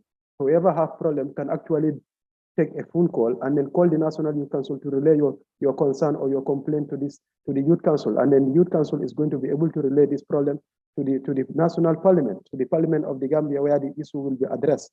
And so this is why I will want to say the thing that we need to do in order to maximize the youthful population that we have in Africa is to make sure that we set the right policies for them in order to prosper in agriculture, to prosper in education, to prosper in whatever endeavor that they are into. And thank you very much for giving me the Yeah, floor. I agree with you. Thank you very much for that very brief but insightful submission. Tendai Munget, can you speak now? Are you able to unmute yourself? I would love to hear from you.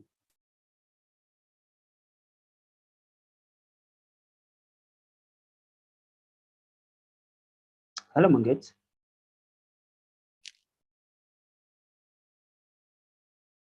Oh, okay. Guess it's having technical issues, but we need to move forward right now. We are gradually coming to the end of this very insightful conversation. Right now, I want to, African youths, not just me, I want to know how. All right. Hello? Hello, Yes, Mugate. hello. Yes, I can hear you now. Yes. All right. Okay. So I'm going to give you 20 seconds, okay, to share with us how the population of Africa can be maximized, for the growth that we all see. 20 seconds, sir. All right. How we can maximize the population of Africa. All right. I don't know about 20 seconds, but I'm just going to try to be fast.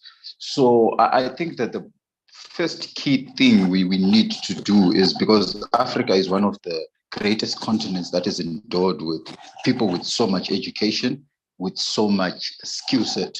So I think one of the key things that we need to do to maximize on our population is embracing that skill set, using it and leveraging on it. Because I think the greatest problem that we are facing is because of social media or the things that we see out there, we feel like the education of the world, of the West, is actually much more better than Africa, of which that's not true. Because Africa, like here in Zimbabwe, we have so many people who are educated, but Zimbabwe itself, to some extent, is not benefiting from the education of its own people, because most of the people get educated and they go out of the country. So I think one of the key things that we need to do is to embrace the education that we have, embracing the skills that we have, the talents that we have, and leverage on them, because we have so much endowed with so many things. But if we don't use those things, the people from the West will take advantage of us. So definitely that would be my contribution, that let's leverage on our education, on the talents, on the gifts that we have and the skills that we have. Yeah, thank you. All right, thank you. Talking about leveraging on the education that we have. Okay, yeah, so I have my reservations. I'd love us to collaborate if need be. I always tell my colleagues that at some point you need to set diaspora intervention, to know how best to do this, but not neglecting the fact that you can not throwing away your own your culture or your ideology or your knowledge, but be able to collaborate and learn from others, especially in terms of development. So yeah, I understand the point, absolutely. But I also think that if we embrace, technology, embrace, quality education, we'll be able to do better. All right. So that's also my contribution to what you just said. And moving forward, we'd love to this Africa that we all want to be, this great Africa, this big picture that we all see. It's time to now know how you have been playing an active role in building the Africa that we all want. We want to hear from you. Okay, how have you been doing this? I know that you have a lot to share, but can we just, just make do with 20 seconds each? Just tell us, or 25 seconds, how you have been playing an active role in building the Africa that we all want to see. We don't just want to see things here. We want to know what you've been doing. Okay, so I'm going to start from Faith. How have you been playing an active role in building this Africa of our dream?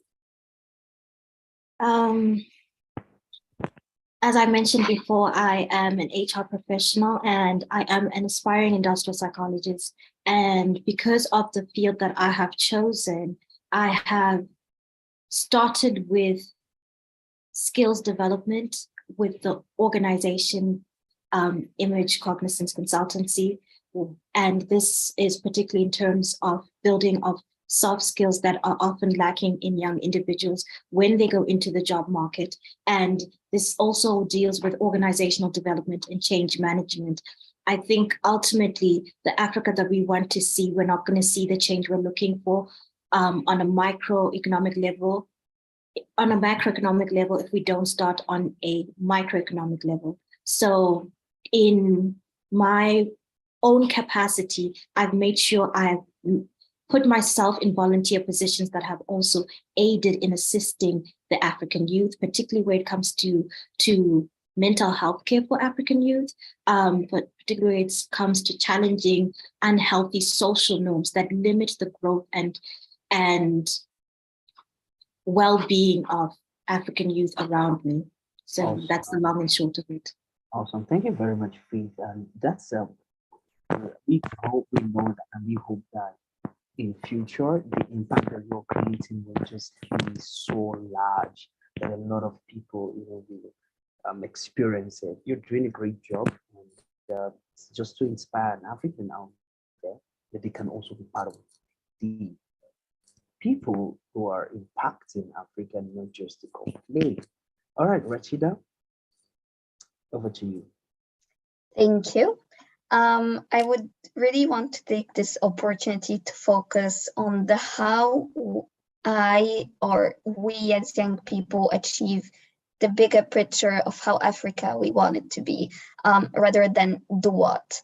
And just want to share that what my, let's say, routine that I embrace is that first, I keep myself being informed of what's going on around me, what's going on in my continent, and what's going on in the world. It's really important to have social and political consciousness over what's happening around us, to be able to be aware and to act accordingly, whether to join organizations nearby or even to start our own project. Second is that I do my best to share knowledge and opportunities with the people around me. Whenever I find something, I remember, oh, that person is interested in that thing. Let me share it with them. Or simply, I have recently founded the Young Professional in Global Affairs, and we have started a beautiful community group where we share opportunities in that field. So let's share knowledge, let's share information around us and help each other grow.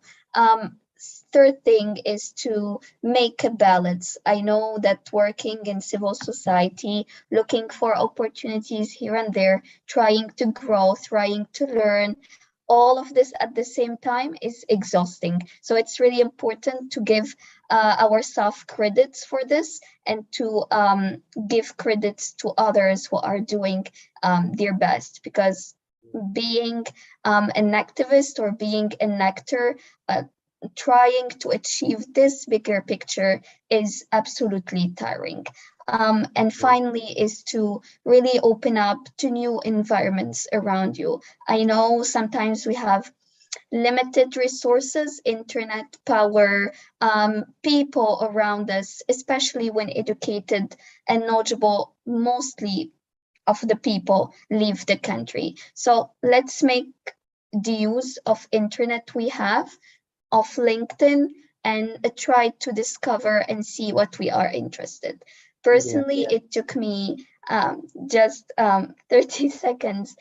For me personally, it took me, let's say, around 3 years to really put my energy and my passion into supporting social enterprises, non-governmental organizations, and independent and association in my country, in my region, and across the continent, to be more into the development and the strategization of projects and programs. Awesome. And finally, let's start small. Let's start with our continent and let's grow together. Thank you very much, Rashida. I mean, that's the passion you get from an advocate. So Rashida is advocating that we all start from our various countries and our continent. Please don't be in a haste to run away. You know, there's a lot that we can do in our various countries. And I'm sure that when we all put together all of these efforts, we'll have something really great. Thank you, Rashida. Makwa would love to hear from you, like to know what you've been doing, the active role that you've been playing to build this Africa boundary. Yeah, thank you, Val. So like when it comes to my role in contributing to the Africa that I wish to see soon, it's really like Rashida really highlighted, staying informed and really surrounding yourself with like minds so that you do not get burnt out quickly. I've been striving to like pursue some of my passions, which are in sustainability, particularly with energy, food, and water, right? And kind of like how using my skills as an engineer, like how can I commercialize certain thought processes for like really developing parts of our country, right? Because it's no use making something that's complex when people can't afford it and people can't understand it because they just simply don't have that educational level, right? So like really trying to break down things. I find myself striving to mentor when I could, because when you mentor, it's like it spreads, it's not just about me being like seen as the person that knows it all, but more about all of us like being able to achieve something. And I think the last one is really taking time to think. There's this concept that I particularly like learned off from a book. It's called upstream. Really identifying what the upstream problem is, right? As to solving the trickle down of it. And when you identify what your upstream is, then come up with a way that you can contribute to solving that upstream problem. Because when you contribute that to the solution to that problem, the people on the bottom will probably have an opportunity to innovate next time, right? So that's some of the ways that I personally like have been trying to grow myself here, and most importantly, being a part of GAIN is one active step. Yeah, I agree with you. Thank you very much, Marco. Thank you. Yeah, Freeman. So we'd love to hear from you, your role, in making this dream come to pass. Yes, thank you, Val. And as I said earlier, I work with communities in the area of waste management. And my role is to build a sustainable community-based waste management system, but then taking equity into consideration, because certain our own cultural practices somehow elevate certain gender against certain gender. So I look at equity in everything I do, and I try to encourage people around me in my circle and out of my circle, to look at equity, because once males and females have the same opportunities, a lot can happen. So not just our own traditional or cultural practice of maybe exalting one gender over the other, But whatever I do, even in building these community structures, I try to push equity, and because equity empowers everyone. You're very right. Thank you very much for that submission. Talking about equity. So we need to really, really right now be on the fast lane because of our time. And I really apologize, for buying into more time without your permission. So, but we really need to be on a very fast lane right now. Okay, so Mungates, if you can hear me, just can you just share with us in 10 seconds or 15 seconds, your role in building this Africa Dream? Hello, Mungates. Oh, wow. I guess technical issues. Favor, are you still on call? We here.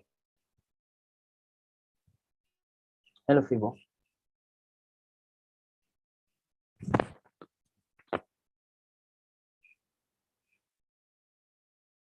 Oh, wow. Looks like there's a great challenge with network. Okay, so I'm going to give Otis the opportunity. Hello? Thank you very much. Yes, Favor. Yeah, Favor, please go ahead. Sorry, it's really bad network here. Really bad, I'm sorry. Yes, so in my own bid for Better Africa, for the past 8 years, I've been working on women issues. I'm a gender activist in my country, Nigeria. I work with United Nations Women, but most importantly, I work as a founder for Campus Babe Initiative, where I look at how I can make sure that the number of dropouts of girls, young girls in school reduces in my country. There are over 20 million children out of school, and we have a 10 to 15% of them that are caused by teenage pregnancy. So in my community, teenage pregnancy is a real issue, and I'm daily looking at how to solve the problem. So most recently, we have seen how we can take teen moms back to school. We can give teen moms education. We can give teen moms livelihood. We can support teen moms to become, outstanding in society, to be able to finish secondary schools, to see how they can be able to go on with their lives. And most importantly for me is the fact that I am also working on youth issues in my country. I try to have youth dialogues, join your young people together to see how we can make for good governance, good leadership, how we can, of course, decide how the future of Nigeria will be. And that is very important to me. Thank you. Thank you, Favor. That's a lot if you ask me. Channeling the energy to women, and it's really phenomenal. Thank you for everything that you are doing. So right about now, if you look in the chat, you'll see links to all Grand Africa Initiatives pages and handles across social media. Please do well to follow us, okay? And then invite your friends to also follow us. Before we wrap up all this particular session, I'll give one person an opportunity to share from the audience, okay? So yeah, I have that in mind. Okay, so Otis, if you're here, if you can hear me, I would love to hear from you, your role in building this Africa Dream. 15 seconds, sir. All right, that's perfect. So after 14 years of civil crisis in Liberia, the issue of leadership has been something very complicated. So as a young man, I tried to understand from my school. After a trip to Ghana, I organized a leadership institute in honor of my dad, trying to reach out the perception that young people, we are the foundation of Africa. And in that position, we should be able to change our mindset and work on the leadership in the Africa we want today. So I have an institution called Jonah Topa School of Leadership and Development. And this leadership institute was purposely meant to change the dynamics and thinking capacity of young people across the continent of Africa. And from 2017 up to this date, running our normal cohort, we have been able to train across the continent of Africa over 13,000 people. And with that number, I think that gave all a nomination from the United States of America, RH Nation, and we were awarded one of the leadership awards in Nairobi, Kenya. So just to tell you that our leadership has not been theoretical, but it has been more of practical, because this is the case in Liberia. You got people talk too much about leadership, but this leadership is not being practicalized. And this is one of the slap path that have been giving Liberia, Africa as a whole, a strong turnaround. So I think in December of this year, we're going to be launching, I call it the 13th round of leader in Africa. So I'll be going back to my country to launch the 13 rounds of leaders. So in these 13,000 participants now participated in our program specifically from Liberia, we're going to be celebrating them in December. So, I mean, it's a whole massive thing, you know, leaving my country over 2-3 years, like going back is something so phenomenal. So we've been actually diving into the era of capacity building, changing the mindset of young people, because we see leadership, like if we see ourselves, young people, as the next generation of leaders in Africa, we should start that now, because starting now is the best way out. So we've been into capacity building, leadership, business, personal development, and these are things we've been doing to envision or to start out the Africa we want. Absolutely, thank you. Yeah, I've seen some of your works, and they're really phenomenal. Hey Val. Yeah. Yeah, I think I'm here now. Okay, yeah, I'm going to get back to you, sir. All right, thank you, Otis, for that. Thank you for sharing with us. So, ladies and gentlemen, please, would love you to turn on your videos. If you don't mind, we want to take a picture, okay, as the session is going on, you know, so it's nice to see your beautiful and handsome faces. Please do not hide behind the camera, you know, when we can, you know, see that beautiful smile of yours. So please turn on your camera, okay, so that we can see you. All right, Mungate, over to you now. All right, thank you very much. So unfortunately, it's dark here. We've got no power, so so I can, yeah, there's no need for me to turn on my camera. But yeah, basically the work that I've been doing here in Zimbabwe as a coach and as a speaker is quite much. So in 2020 platform, so in this organization, we've got a talk show, and we also do programs, be it career classes, business classes, tailor-made to empower young people. So over these past 3 years, I think we have done over 65 sessions, be it personal development, business, around that area, with a strive to impact young people. So that's been the work that we've been doing. And we have had the privilege of coaching not only people here in Zimbabwe, but people in South Africa, Nigeria, Africans in the UK, America. So that's some of the work that I've been doing. And through that work, I've managed to receive some awards. I've got 4 awards now in my name, recognized as the Youth Coach of the Year last year. So basically, that's some of the work that we do under Success Talks. You will find me, if you look for my name, Tendai Mungate, Success Talks will definitely come out. So basically, those are some of the things that we've been doing here, trying to capacitate young people with skills and the knowledge that they need to go to the next level and to make Africa great. So that's some of the work that we've been doing. Yeah. Congratulations on your award, and we hope that more and more of them keep coming, simply because of the work that you're doing to make Africa a better place. All right, so Jara, if you can hear me, 15 seconds. I want to know your role in building this Africa of our dream. Hello, Jara. Yes, I can hear you. All right, please you can hear me. I'll just make it. Yes, ma'am. My role in building the Africa we want is to make sure that we are able to play a part in restoring the 676 million hectares of Africa's arable land that have been degraded and causing a lot of challenges to women producers and also other producers who are into the food system, causing food insecurity hunger, poverty, and many other issues in Africa that we are faced with. And so I just want to keep it short. Thank you. Wow, awesome. Very short and simple. And I really appreciate that. Thank you, Jara. I mean, you're really passionate about agriculture, and I know the fact that you're maintaining your ground, regardless of popular conversations. You're not talking about medicine, you're not talking about law, you're talking about agriculture, and it's really interesting that you're very passionate about it. Well done. Okay, so my last but not the least question, before I give an opportunity to someone from the audience to now share, I would love to know if you are to advise government, stakeholders, and the youths, because the youths are also part of the stakeholders, the youths are also part of the conversation. If you are to advise government stakeholders and the youths, the community, and everyone involved, what would you want them to prioritize?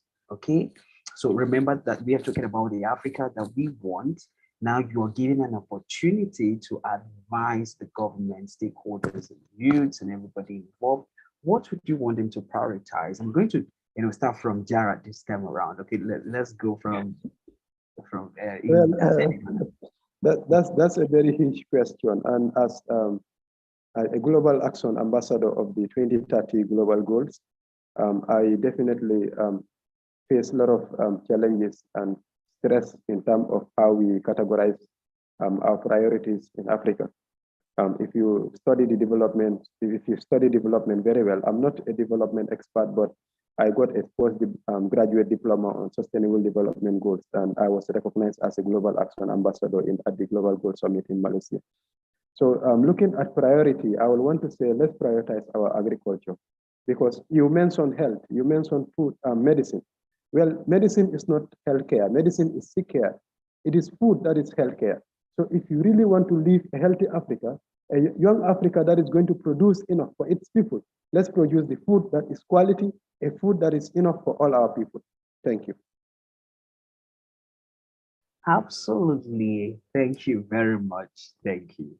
Oh, yeah, I get the perspective you're coming from. So if we eat healthy, it's going to reduce, how frequent we go to the hospital, right? Absolutely, absolutely. Okay, great. I agree with you. All right, Otis, what do you think? What would you want this groups of people to prioritize? Youth, government, stakeholders, private sector, public sector. So, yeah. Hello, Otis, can you hear me?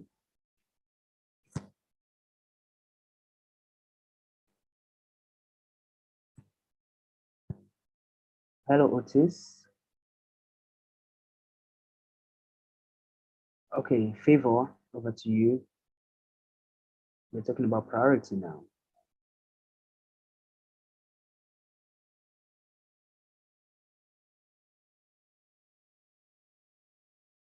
Oh, wow. Lots of technical issues. Munget, are you available?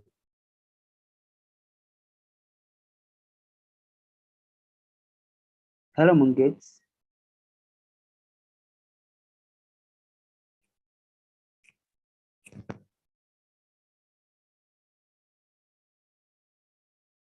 Okay, Freeman,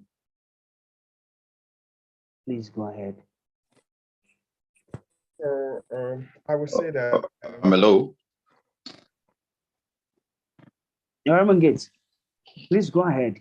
Okay, in 10 seconds, the priority, what should government, stakeholders, and youth prioritize if you're to advise them? All right. It's my recommendation for governments and everyone.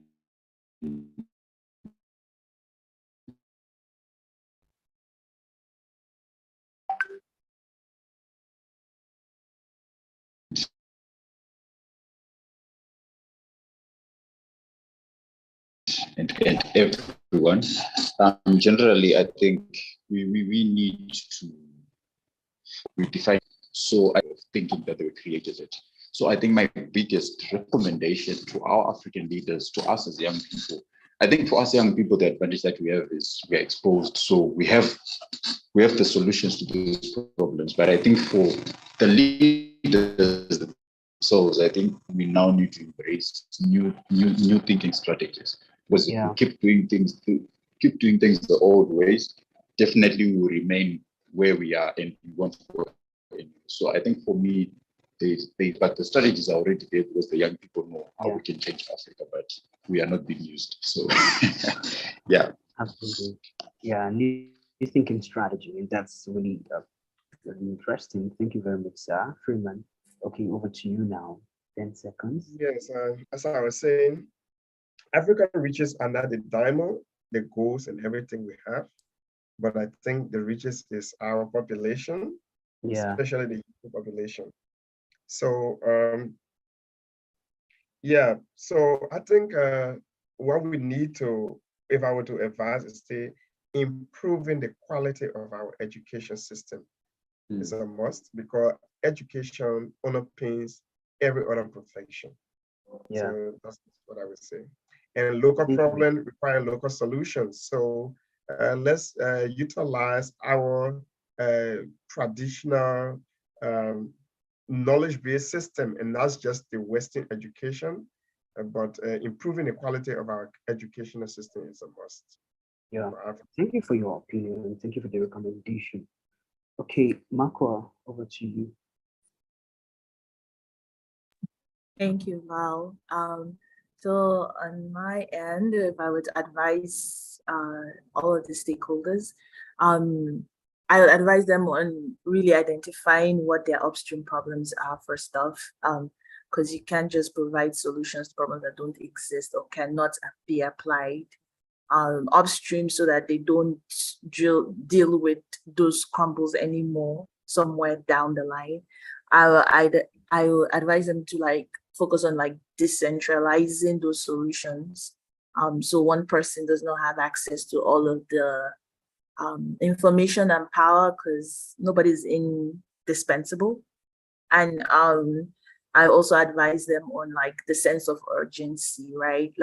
Any project, any problem, any policy that needs to be put in place should be done now, as to waiting for the current situation in Nigeria with all of the dam situation, just because it was not properly built 30 years ago, right? Because they didn't have the sense of urgency.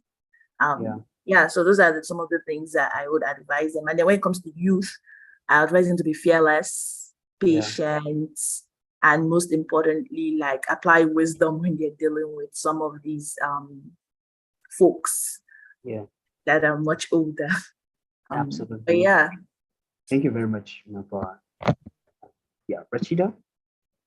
Yeah, sure. And very shortly, just to be more aware that all stakeholders should be held accountable and responsible, including youth and the nation.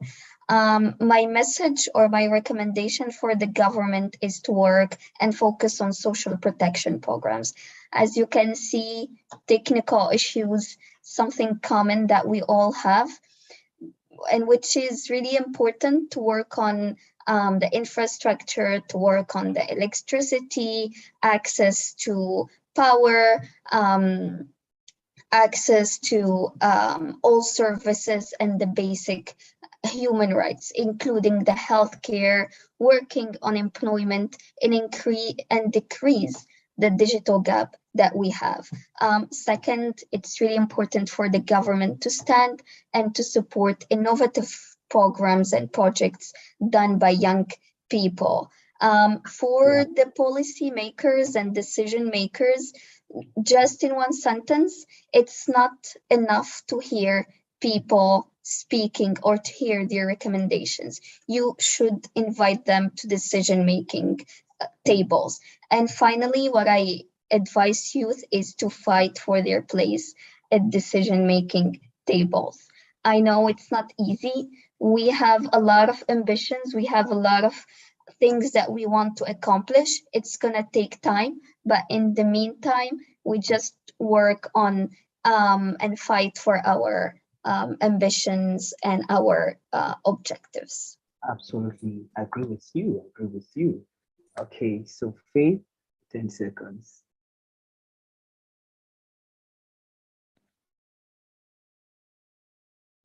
I think the foremost thing that we need to work on, like Rashida said, is to work on public participation in change, to see the change that we desire. For governmental institutions, we need to make sure that we are ensuring that there is adequate capacity building for us to take a seat at the table. There's adequate skills development. There are skills audits that allow for addressing unemployment issues. In as much as we're addressing unemployment issues, they ought to be necessary campaigns to address underemployment, because most of our young people are in the informal sector, and what skills are required in that informal sectors that can help them succeed from where they are. And I encourage young people to reach out and access the free resources that are there. There are plenty of free resources that we often overlook because we are limited in our thinking. And that is a tragedy that we should really overcome. Yeah. And I'll let that be the last point. Thank you. Thank you very much, Faith. Favor, are you able to speak now? I think we'll just take yours, and then I will invite someone from the audience to contribute, and we'll call it a wrap. Favor, are you able to speak now?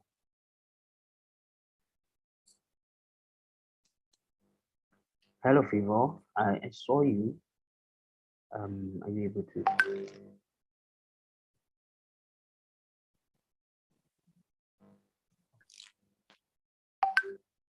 Oh, yes. Network issues. Okay, right about now, my team will be looking at the audience. If you want to contribute, just raise your hand. And most preferably, those who turn on their videos, priority will be given to them. If you just want to contribute in 5 seconds to the conversation, to everything that we've been saying today, just raise your hand. Talking to our participants and the audience. I saw it coming from Aaron. And Aaron was asking that we give him an opportunity to talk about something.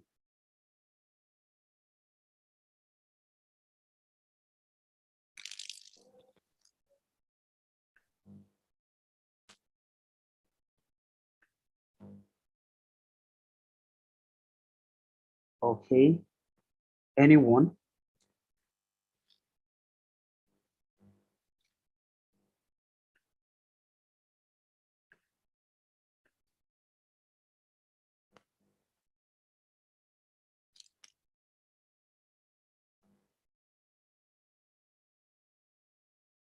Hello, Aaron.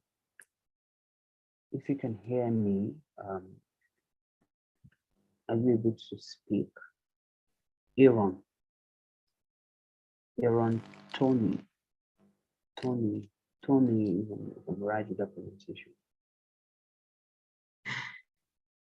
Yeah, good evening, guys and colleagues. Good evening. My name is Aaron Cheruiyot Tanui from Kenya. Right. Kenya, great to have you here. Hope you. Thank you so much for considering me for this amazing opportunity to connect with you guys from various countries in Africa. Awesome. To create the Africa we want. Great. In 5 seconds, I'm from Kenya. Yeah.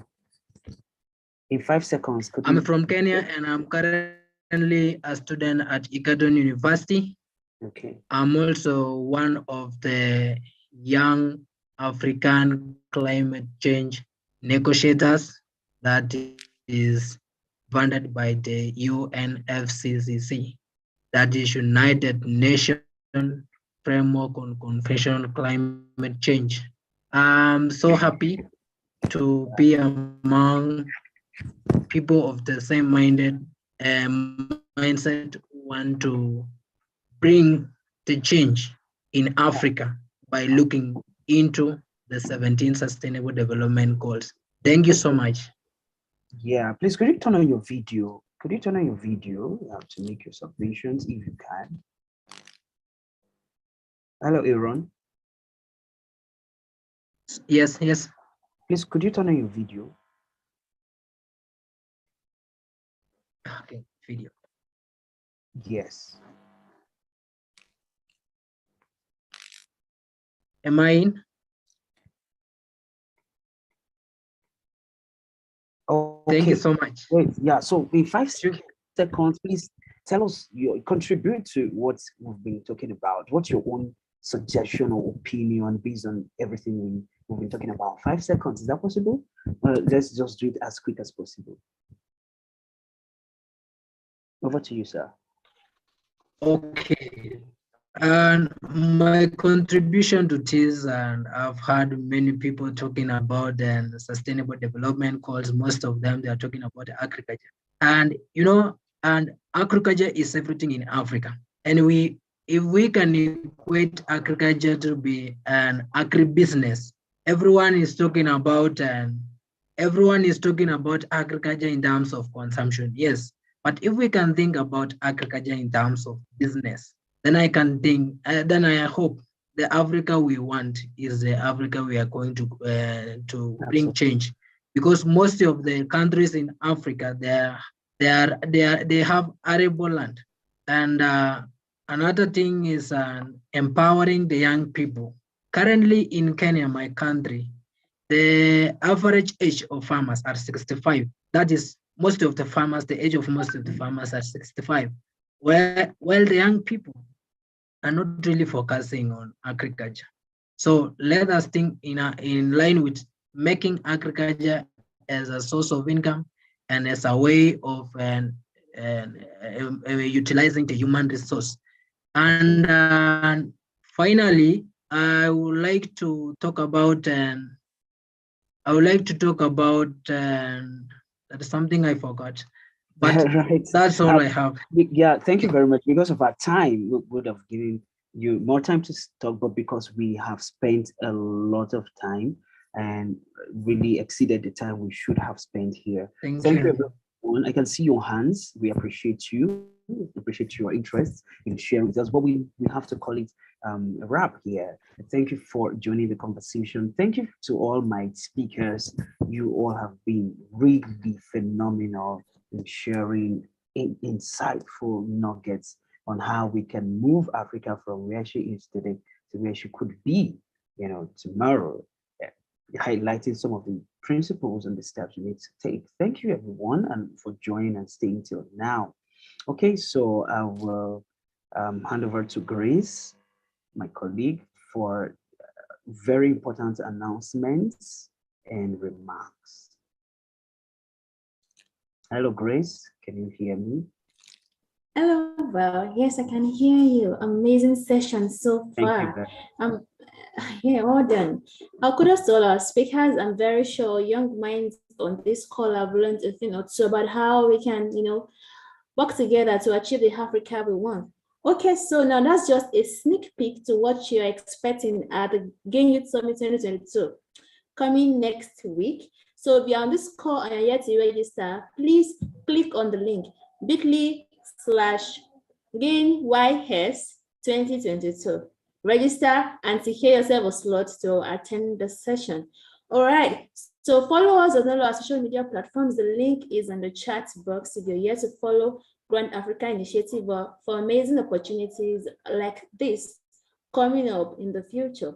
Okay, so from my hand here, it's a good evening, and from the GAIN team, we are saying, looking forward to seeing you at the GAIN Youth Summit 2022. Come and don't come alone, invite a friend to build together the Africa we want. So good evening, fellow youth across Africa. See you at GAIN Youth Summit 2022. Bye.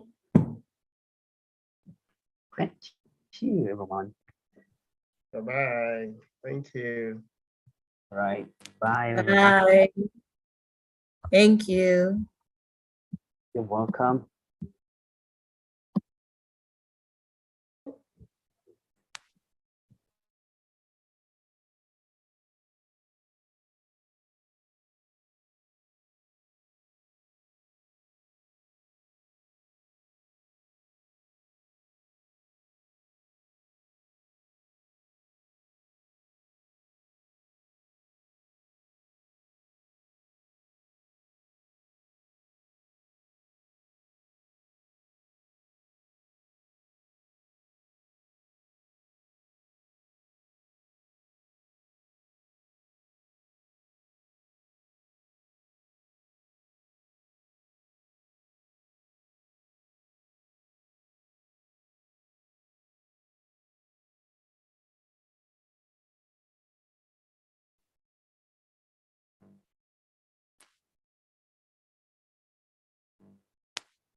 Well done, Val. Thank you, everyone. Have a good evening and see you at Gain Youth Summit 2022.